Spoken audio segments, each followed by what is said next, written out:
So it's a special privilege today to introduce a local speaker to Cambridge. Professor Hasok Chang is the Professor of History and Philosophy of Science here in Cambridge University. Let me tell you a little bit about his background. His first degree was from Caltech, where he did an independent studies program concentrating on theoretical physics and philosophy. He gained his PhD from Stanford, and in 1995 was appointed a lecturer at University College in London in the Department of Science and Technology Studies. Subsequently moved to Cambridge in 2010, where, as I said, he is the Professor of History and Philosophy of Science.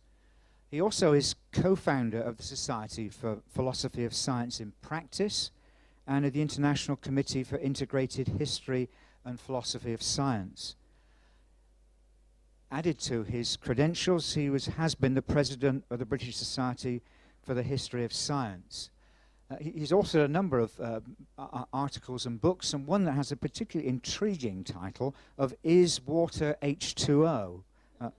Evidence, Realism, and Pluralism. So we look forward to today's lecture. Professor Chang is going to talk to us on how science learns about unobservable entities.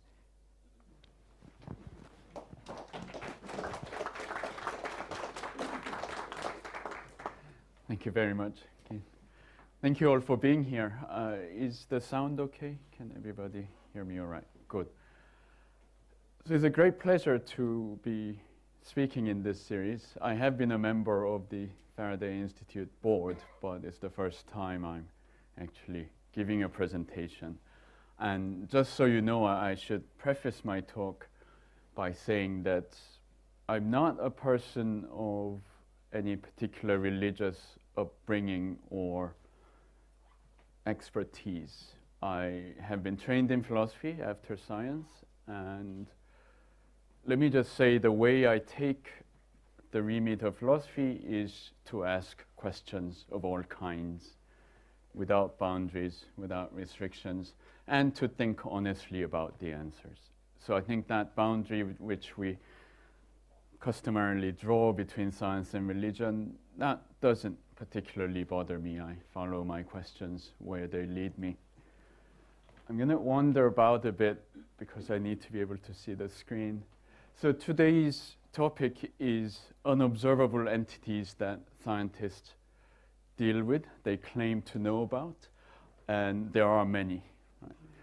Now, when we commonly think about the nature of science, scientific knowledge, the contrast between science and religion or science and metaphysics, what have you, a very common notion is that scientific knowledge is based on observation, right? Therefore, it's proven, it's factual, it's certain, indisputable.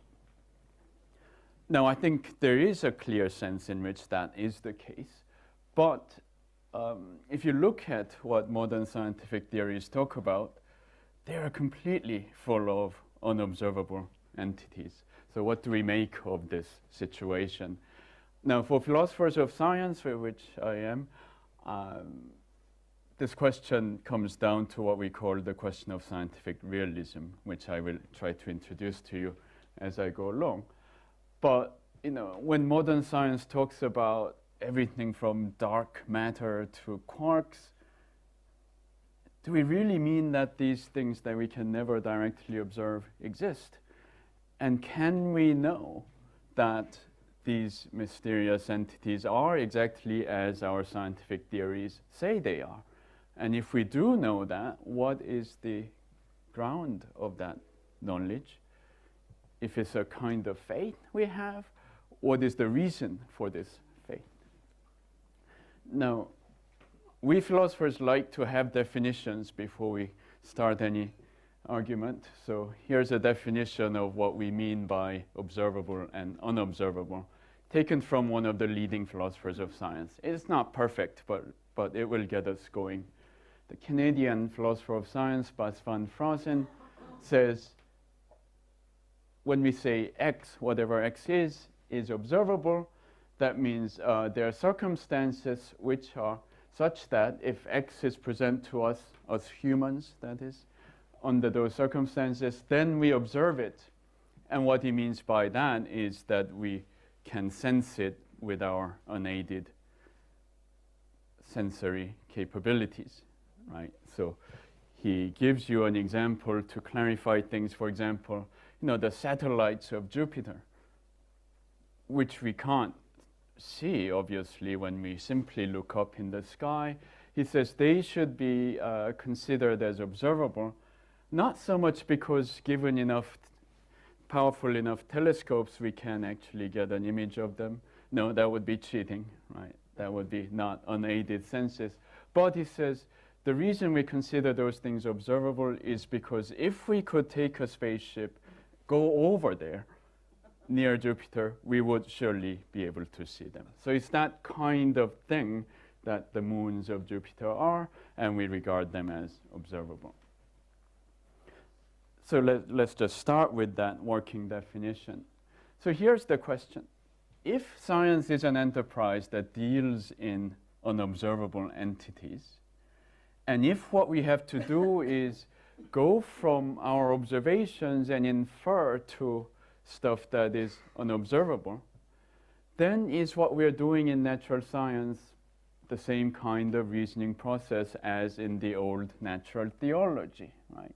When people observed how nature was and said, aha, right, all parts of the ecosystem fitting together so well must mean that there was a designer who put all of that in place. Is it that same kind of inference that we make when we say, well, people at the big particle accelerators like CERN do all these experiments and here are the observations? It must be that there are things like the Higgs boson, because otherwise how would you explain the way that observations come out? Is it that same kind of reasoning? I will be dealing with these questions as we go along, but that's the overview, right? That's the sort of thing we do worry about in philosophy of science when we worry about the grounds of our scientific knowledge. And I'm going to just put it out as a question. Is it the same kind of worry that theologians might have about concerning the grounds of our spiritual knowledge? Now, just to give you a sense of how wrong scientists can go, these are pictures which I take from John Dalton, the so-called father of chemical atomism, who published for the first time in the history of chemistry credible ideas about atoms. That was in 1808, 200 years ago, in a book he grandly called A New System of Chemical Philosophy. Dalton, who had never even gone to secondary school. That's a long story, which I can tell you more if you're interested in the questions. So this daring guy from the Lake District put out this book in which he said, I'm going to do chemistry in an entirely new way. And he said, as we know, there are atoms and everything is made up of these atoms. This was the picture that he gave of hydrogen gas. If you know anything about modern chemistry, you can probably rattle off about 4 or 5 fundamentally wrong things about this picture. One of the most amusing is the hairs. Why are these atoms hairy? That was his attempt to depict what he called the atmosphere of caloric. Caloric being this fluid of heat.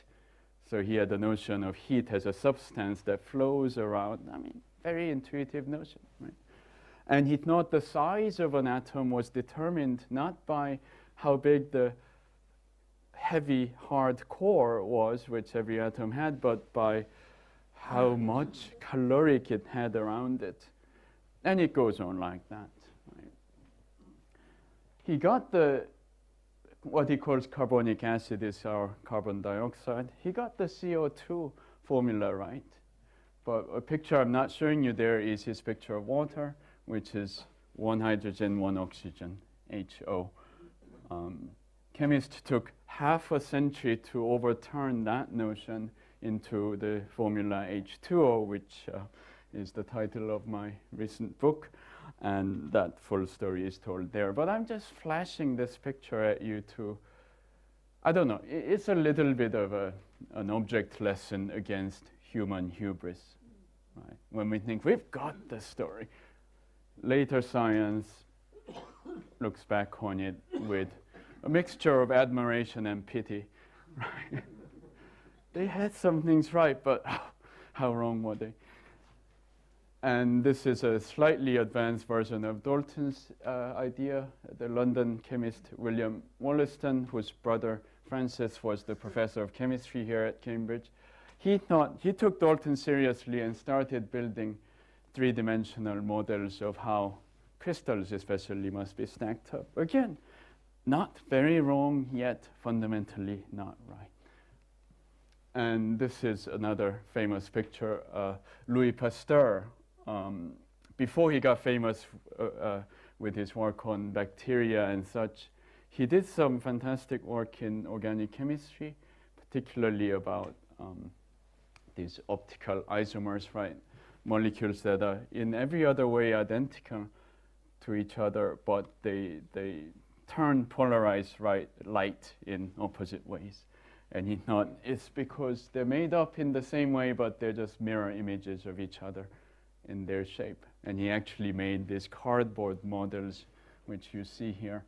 Again, yes, he got at something quite correct, but now with quantum mechanics and everything else, we of course say, no. Reality is nothing like these solid cardboard models. Now, with those pictures in the back of your mind, let me get to the main story, as it were. Right? There are lots of different things that science talks about that are unobservable, in that sense of not being sensible by our perceptive capacities, right? Atoms and molecules we talked about just now. We say, yes, of course, they're too small to be seen, but smallness is not the only reason why things are not observable. One of the huge disputes in the 17th century, right, after Copernicus proposed his theory of heliocentrism, the notion that the Earth is not only orbiting around the sun, but spinning around its own axis. One of the common objections you may know to Copernicus's idea was, well, look at the Earth. Do you observe it moving? No, absolutely not.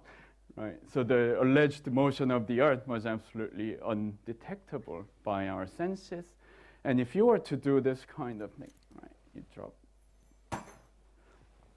That took about half a second, right? If the Earth is rotating once a day around its own axis, like Copernicus said, at our latitudes, the surface would be moving about 200 meters per second. So in the time this thing fell vertically, it should have gone 100 meters that way. Did you see that? No. So the great Galileo made up the principle of inertia and said, no, it's okay. Right? He said real motion is not necessarily apparent motion. He said some real motion is unobservable, thereby doing great service to science by saving Copernican theory from an obvious refutation by experience. This is the sort of thing I have to go on about when I teach my students in history and philosophy of science. I'm trying to give you just a quick sense of how there have been these occasions in science where scientists really were dealing with unobservable entities and phenomena, yet wouldn't budge against an apparent contradiction by observation. And we say, well, things like temperature, for example, are perfectly observable, right? You feel warm, you feel cold, but not as a quantity, right? We do not sense that the temperature of this room is 21 degrees centigrade. That's not a sensation. That's a very mediated inference based on the trust in this instrument that we call the thermometer, which was not easy to invent or validate. That was actually my very first book called Inventing Temperature, History of Thermometers, which was very long and complicated. So here I'm telling you that it's not only the very tiny microscopic things that are not observable. When you think about it, almost everything that we talk about in science or even everyday life now is unobservable. So how is it that we claim to know all sorts of things about these things? And since I'm at the Faraday Institute, I have to mention electromagnetic fields, which originated from Michael Faraday's ideas about what he called lines of force, right? Which he imagined to exist between magnets in this case, but there are also electric lines of force between charged bodies. And I mean, almost nobody could make sense of what Faraday was on about. And later it was James Clerk Maxwell and others who rendered Faraday's ideas into a more conventional mathematized form. But Faraday himself, to his death, thought in terms of these mysterious lines. They were very real to him. And their descendants, as it were, are what we call electromagnetic fields. Again, do we sense them in any sense directly? No. But we would like to think they're real, and we'd like to think we know how to manipulate these electromagnetic fields to do everything from X-rays to the radio. And it goes on, right? Then there's a whole class of unobservables, particularly in modern physics, which are unobservable in a more serious way. So without going through the details, let me just pick one example. These quarks, right? The particles out of which things like neutrons and protons are made. So we say a neutron is made up of 3 quarks, so is a proton, or just different quarks. But the theory has it that quarks are never going to be detected in a free form because they don't exist individually. So the theory itself specifies that free quarks don't exist, so don't even think about trying to detect them. But they're real, and we believe that, or do we? Right. And it goes on to dark matter and dark energy, which is now supposed to make up most of the stuff in the universe. I'm not trying to be mean to physicists. I'm just saying that the concepts which they have worked with enormous success in the last century or so have this quality of being very, very unobservable. And the list goes on. I'm not even going to tell you mention all of them. I just want to mention 2 things. 3. Absolute space and time, which everyone from Newton onward had thought were really the most important things about our universe, were declared to be not only not observable, which Newton knew, but non-existent by Einstein. So that's an illustration again of the kind of, I would say, flip-flops, if I want to be unkind, that scientists go through. Another thing I want to mention is something that has never gone away, the concept of energy, right? Since being invented in the 1840s, it's always been with us. It's a foundation stone of our modern science in all kinds of fields, not even just physics. But if you ask, can we observe energy as such? That's very hard to say. We observe all kinds of effects of energy. We observe all kinds of consequences of energy going from one form to another. But energy itself, what is it? Who can say? And then finally, of course, the Big Bang. And along with the Big Bang, everything in the past is not observable, right? It's a very annoying thing when you think about it. I mean, children know this. They really want to know what the dinosaurs were like. And no, you can't, right?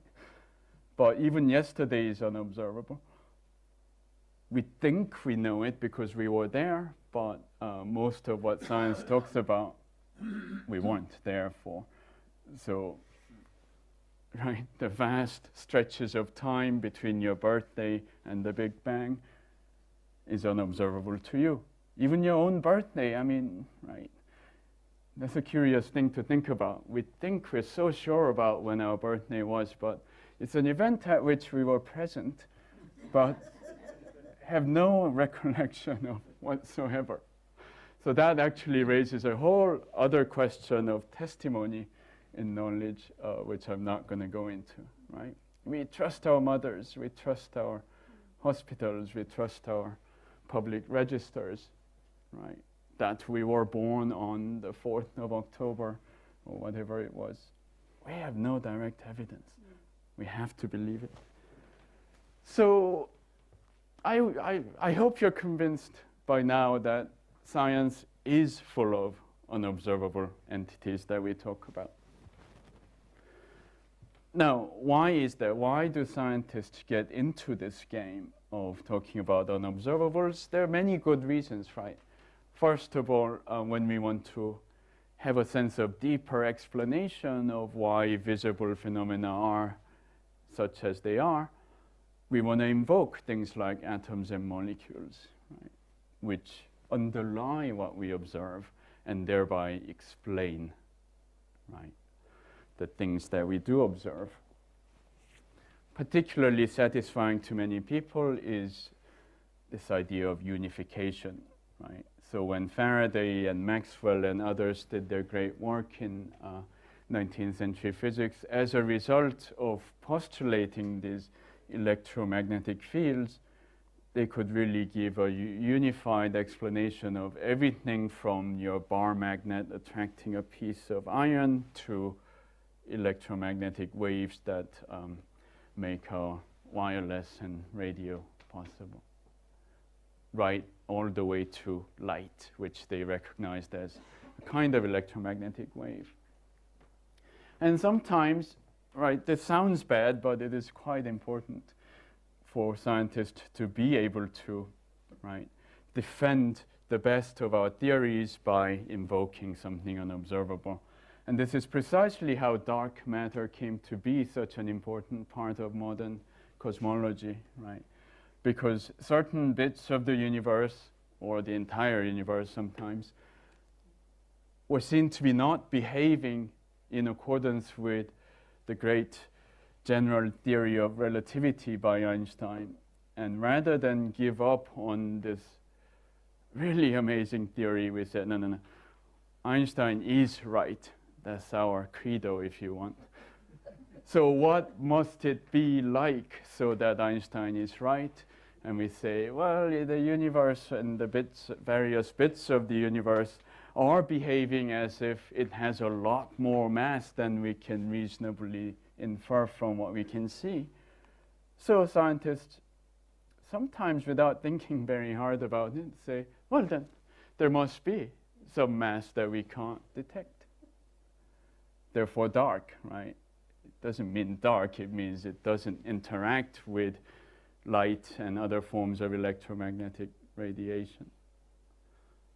So this is a thing that's almost defined to be unobservable, at least by any sense of vision. But that's what science sometimes has to do. It's not a shameful thing, it is a routine part of defending a useful theory. And then there are also times when scientists will really just come up with a fantastical idea in order to make sense of a mathematical structure they had come up with. And I'm going to give you just one quick example that goes back to the English physicist Paul Dirac. So Dirac, who was really, I would say he was probably as good a theoretical physicist as Einstein ever was. And his imagination seemed to know no bounds. Dirac's main contribution in the late 1920s, going into the 1930s, was relativistic quantum mechanics, right? So he tried to make quantum mechanics that works in the realm of high velocities and high energies, right? That's not really important. The pertinent aspect of that story is that when Dirac made his new equation for quantum mechanics and solved it, he realized not only did he get nice solutions for the various energies that electrons in an atom and such would have, but he also got a whole set of solutions that had negative energy values. Now, any normal person would have said, oh, well, that's just an artifact of the mathematics. There is no such thing as negative energy. I mean, we've all learned to do that at school, right? You solve for a physical quantity, and if you know that it can't be a negative value, then you know, your mathematics spits out a negative answer. You say that's not physical, and you just report the positive one. That's what a normal person would do. Dirac was not a normal person. He said, no, if the mathematics tells me that there are negative energy electrons, then there are. And the question is, how come we don't see them? He says, we don't see them because we're completely surrounded by them. He said, there's this sea of negative energy electrons filling all these levels of energy. So we don't we don't see the Earth moving. We just don't notice these things at all. But he said, these are completely filled, but occasionally, if you could give some energy to one of these so that they become positive energy, then it would like jump up in a quantum leap and it would leave a hole, right? And he said that hole would behave metaphorically like a bubble of air in the sea. So the fish would look at the bubble and say, hey, what's that? And he said, we would notice this hole, and that would behave like an electron, except it's contrary. Now, I'm telling a very sketchily intuitive story about something very technical, so pardon me if you know all the physics. But this was the origin of his concept of antimatter. Matter is up here, antimatter is just a hole. And you know, anyone with a lot of common sense would have stopped him by now and said, just come off that. No, Dirac persisted. We didn't hold on to this particular idea of negative energy electrons and holes, although we do talk about something a bit similar in semiconductors. But we did hold on to the idea of antimatter, and now it's an essential part of physics. So that's just a slightly bizarre story which I'm telling you to say that physicists, scientists do come up with unobservable concepts for all kinds of reasons. Now, let me pull back from all of that weird science to considerations of philosophy. So I mentioned this philosopher Van Fraassen earlier, who gave us the definition of observability. He had a whole philosophical position which he called constructive empiricism. The label's not that important, but it's a position that he set up against the more standard scientific realism, right? Scientific realism being the notion that at least our best scientific theories do express some truth about all these unobservable entities.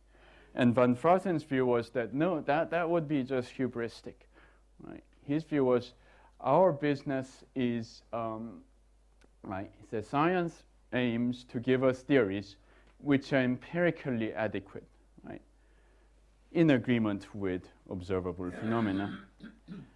And the acceptance of a theory involves as belief only that it is empirically adequate. So Van Fraassen here was telling people, look, science is not in the truth business concerning the other unobservables. He said scientific theories should get right the part of life that is observable, right? But not imagine that it can do any more. And this is a very interesting and a long-standing tradition, actually, right? Van Fraassen didn't out of the blue come up with this position. It had been voiced by many eminent philosophers, Immanuel Kant being one of them. Right? I'm not going to go into Kantian philosophy right now in depth, but Kant said, look, what he called phenomena is what we can know about. What he called noumena, right? The real truth about God, the real reality, the soul, everything else. He said that is not a matter for science, right? That is matter for faith and so on. French philosopher Pierre Duhem also had a similar take. He said science should not deal in metaphysics, because then science will get into unanswerable questions, and then the whole of science will be dragged into that realm of empty disputes, which can only be settled by faith, right? And Duhem wasn't saying this as an anti-religious person. He was known to be a devout Catholic, and so was Van Fraasen, by the way. Well, he still is, I think, as far as I know. So, according to constructive empiricism, the sense of the phrase is that theories are something we construct. And it's empiricism because what we're concerned about is that we get the observations correctly. Right? So according to constructive empiricism, truth about unobservables is not in the remit of science. So you could ask Van Fraasen, then why should scientists make theories at all about unobservables? Because there are people, right, the so-called positivists, who said scientists should really not try not to get into the business of theorizing about unobservables. Van Fraasen's view was that, no, you can theorize about what you want. That will be useful. It'll tell you all kinds of interesting hypotheses to test. It will make predictions about observable things that you may not have dreamt of unless you are thinking about this weird stuff. But just don't believe it literally, right? So it's closely aligned, Van Fraasen's position is closely aligned with the view that science is only making models of nature, not the literal representation. Now, here's a picture I made in order to explain this to my students, and I think this could be useful here too. So in this strangely shaped region, I'm representing everything we can say about nature, right? Van Fraasen's view was that there's this sharp line dividing stuff about statements about observables and statements about unobservables.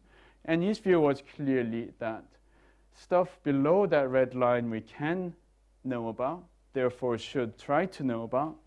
Stuff above here we can't know about, therefore it would be futile to try to know about them, right? So science shouldn't even try. And there's a lot of back and forth between Van Fraasen and the realist about how this works out, whether that red line is really sharp, whether it can be breached by some fantastic method. So I'm not going to go into all the details, but for example, there are scientific realists who say, look, that line is not a sharp line, it's more of a continuum, right? So there was, for example, an American philosopher called Grover Maxwell who actually refuted Van Fraasen this way even before Van Fraasen wrote what he wrote. But that's because there were people who had said similar things. So Maxwell said, you guys who think that observation is about detecting things with our unaided senses, think again, because if I do this, does that mean the back of the room just went unobservable? Right? No, we wouldn't like to think so. So Maxwell said, look, there's a continuum between looking at something just directly and looking through a window pane, looking through glasses, looking through a thick lens, looking through a very low-powered microscope, high-powered microscope, electron microscope. where do you draw that sharp line? So he said, shouldn't we just accept that with the help of instruments, we can get at what Van Fraassen had declared unknowable, right? And before I finish the main thoughts, I want to just highlight one kind of development of this line of thought. It comes with a different picture, which I drew like this.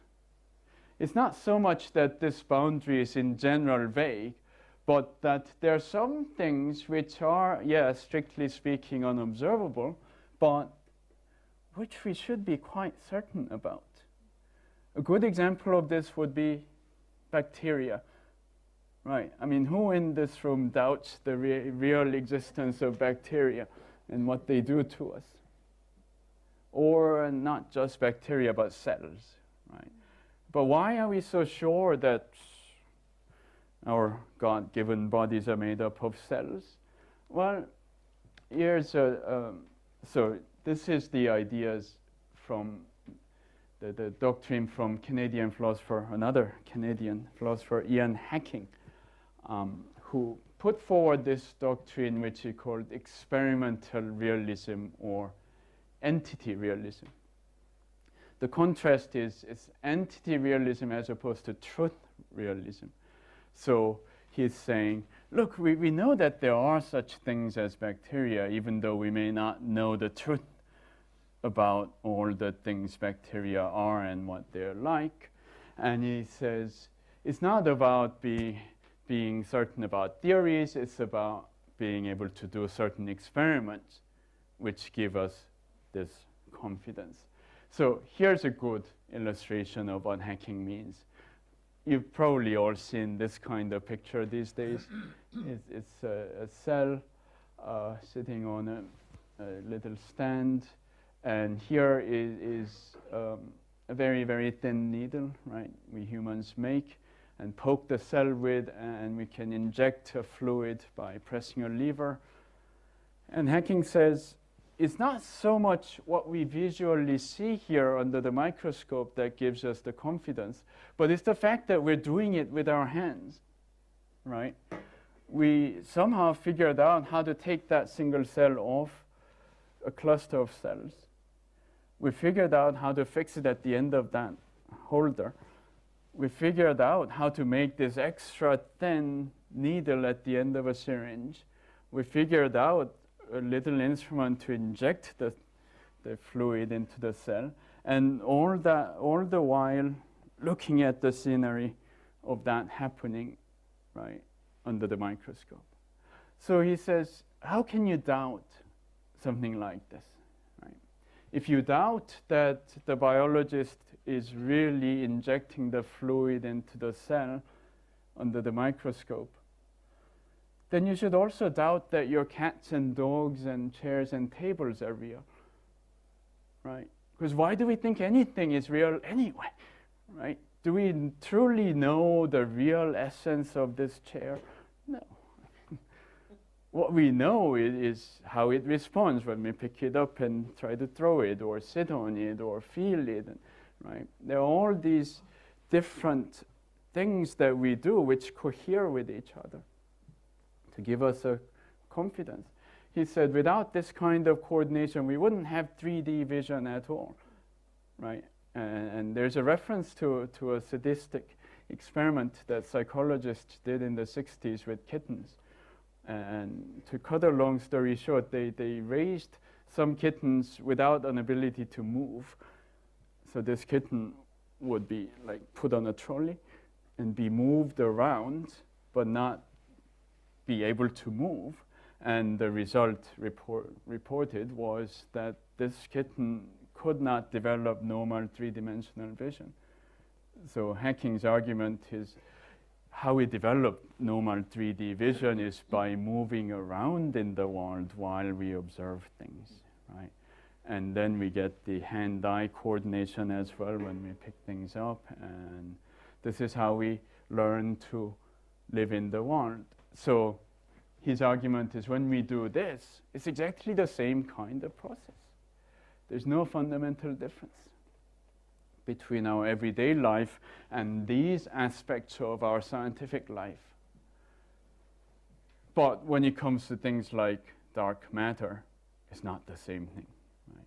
At least as yet, we haven't learned to pick up dark matter and throw it around. So hacking had a very interesting, these are things that nanotechnologists have fun with, right? This was scientists at IBM spelling their company's name with atoms by moving them around at will. Hacking had this famous slogan, if you can spray them, then they're real. And I have to tell you this story because it's very good. Right. So it's a reference to what's called the Millikan oil drop experiment. American physicist Robert Millikan, just about exactly 100 years ago, measured the electric charge on an electron.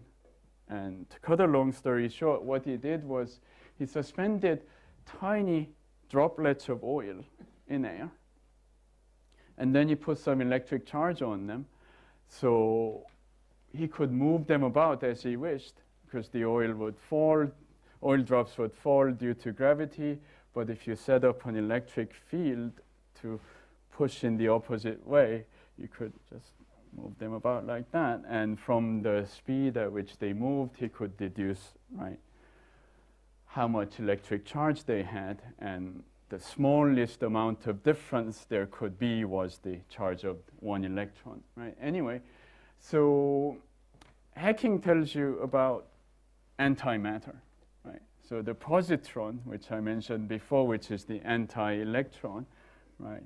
He said, he used to think these things were just, figments of theoretical physicist imagination. Then he says, one of his physicist colleagues showed him a modern version of this Millikan oil drop experiment, which was not done with oil drops, but with tiny balls of the metal niobium. Anyway, just for fun, the physicist was not only using electrons to charge up the tiny balls of niobium, but they were using positrons from one of their accelerators. And, right, positrons are positively charged as opposed to electrons, and by spraying positrons onto the little balls, the physicist could make them more positively charged and therefore move faster in the electric field. And Hacking said, okay, I give up. If you can spray them, then they are real. If we can confidently and reliably manipulate, in this very practical experimental sense, these weird-sounding entities, then we have to just set aside our disbelief and acknowledge that they are real. So Hacking's experimental realism, it's still being debated among philosophers of science. It's a very popular doctrine. It's by no means unanimous what people think about it, but it's a promising idea. Now, before I finish, I just want to raise a troubling difficulty about Hacking's idea, in case you are completely sold on it. This is what we do in philosophy. Give you an idea, knock it down. Give you another one, knock that down. And I'll try to spend a minute as to what's the point of that. But here's a picture that very well expresses the problems with Hacking's idea. Now, I'm going to bet you've never seen this picture. I'm going to bet some of you have heard of William Herschel, the astronomer, discoverer of planet Uranus.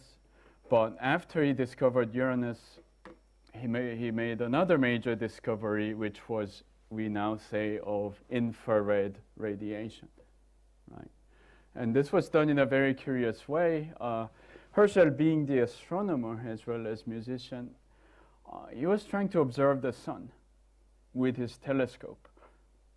And he was also not stupid, so he was using very heavily colored filters to cut down on the light. And he noticed when he used red filters, it felt warmer than when he used blue filters. So he thought, different colors in the spectrum must carry different amounts of heat. Sorry. So he set about doing a very simple experiment. He took sunlight through a prism, as you do from Newton's day, threw a rainbow onto a white surface. He took a thermometer and just stuck it in different parts of the rainbow. And sure enough, he found that the thermometer rose more when he put it in the red part than in the blue and violet parts. And then by some accident, he stuck the thermometer in the completely dark space beyond the red and realized that it rose even more than in the red. He said, I've discovered something. But he didn't think that he discovered infrared radiation. He thought that he had separated caloric, which I mentioned earlier, the thing from Dalton's hairy atoms, the fluid of heat. He thought what he had done was use a prism to separate out rays of caloric from rays of light. So he gives you this picture. This is the distribution of light from red to violet. The intensity of illumination goes like this. And this, he says, is distribution of heat-making rays. So as far as Herschel was concerned, what he had done was to use a prism to spray the thermometer with rays of caloric. And it went up, as you would expect. So, of course, later this gets corrected. But the question I want to leave you with before I leave the history is, what's wrong with the way Herschel thought? What fault can we find in this way of thinking? Because it seems to accord with Ian Hacking's careful exposition of how it is that we have trust in the entities postulated by our modern scientific theories. So I'll leave you with that question before I go to some closing thoughts. So I think it is quite clear that scientific theories are full of unobservable entities. Some of them are very mundane, like temperature as a quantity, as I mentioned, the motion of the Earth. Some of them quite esoteric, like dark matter and Big Bang and so on. And I think despite Van Fraasen's arguments and the sense that those arguments do have, I think scientists certainly do, and I think they should try to gain knowledge about unobservable entities. We'd lose a lot in scientific knowledge if scientists just didn't want to deal with unobservables.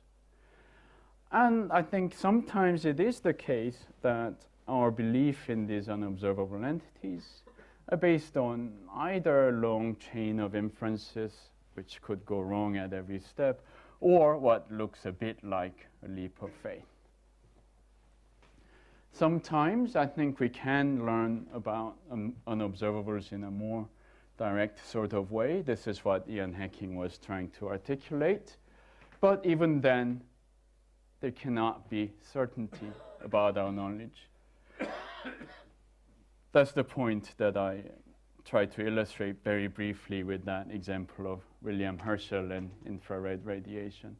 We can be very skilled and reliable in manipulating the alleged entities, yet be quite mistaken about the nature of those entities or even their existence. And I think here I would agree with Van Fraasen that reaching certainty is not the aim of scientific learning, nor is it the aim of science to reach a kind of transcendental truth about the real, ultimate essence of reality. So the last question I want to leave you with is, after all of that, do you think scientific knowledge really is still fundamentally different from spiritual, religious, metaphysical knowledge? Or Is it a matter of degrees or context? I'll leave you with that question. Thank you.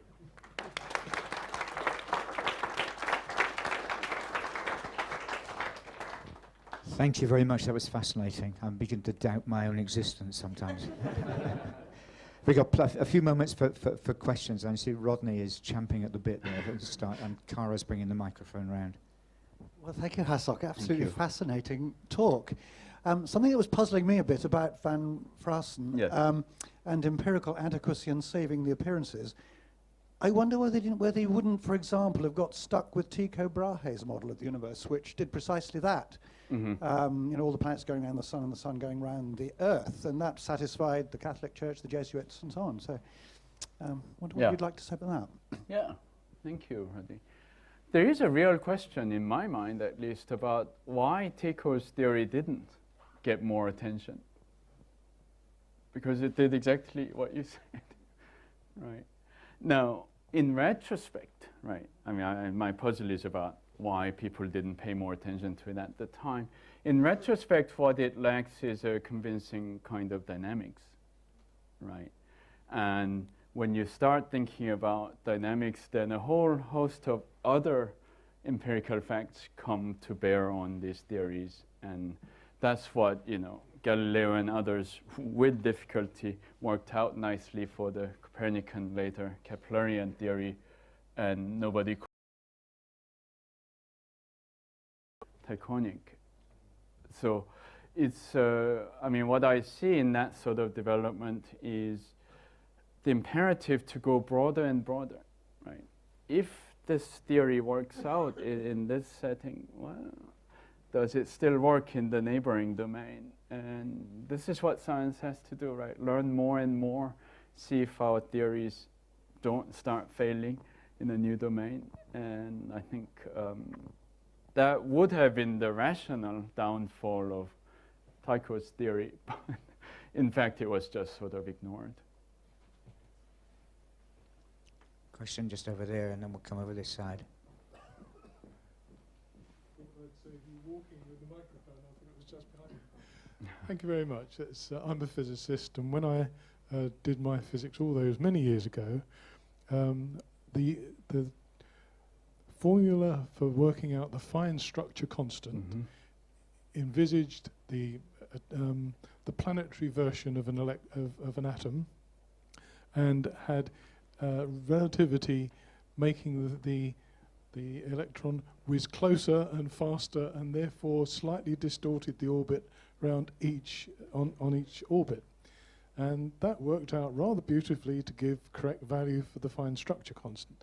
And now, of course, we don't believe in the planetary theory. It's more a sort of cloud of electrons. So I'm intrigued that very often you get something which works and produces what you want with what seems like a very good idea, and later on it's not such a good idea. And I've never seen the more recent version of that particular phenomenon.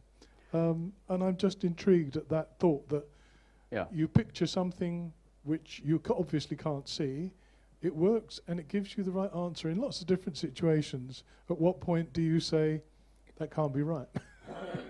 Yeah, I think we do in science get a lot of fantastically accurate results from an underlying physical model which we later discard. And so there's an ongoing back and forth concerning what philosophers have called the no miracles argument, right? So, it would be a miracle if our theories were so successful empirically while being completely wrong. But then it seems to happen, right? So is it a nice miracle, or is it just coincidence, or is it something deeper and more insidious about the way our reasoning is led by various factors?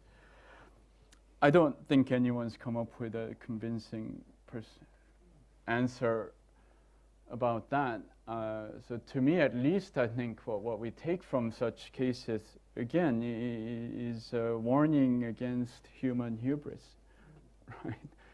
We may be so sure about something for good reasons, yet we could be wrong.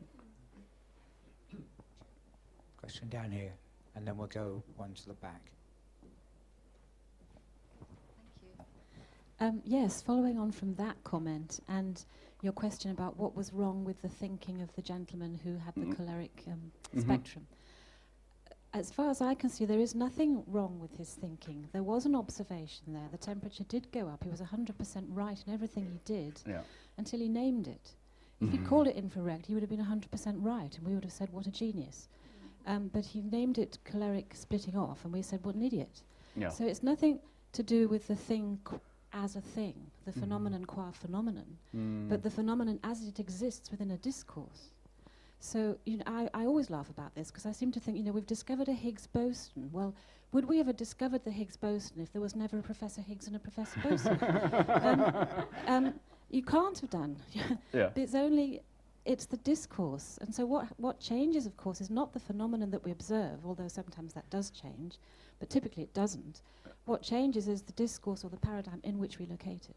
Yeah, thank you.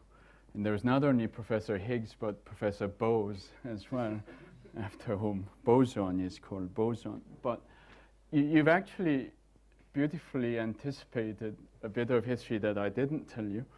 So when William Herschel did this work, he got very excited, sent the paper into the Royal Society. The president of the Royal Society at that time, Joseph Banks, the botanist, looked at it and said, don't call it caloric.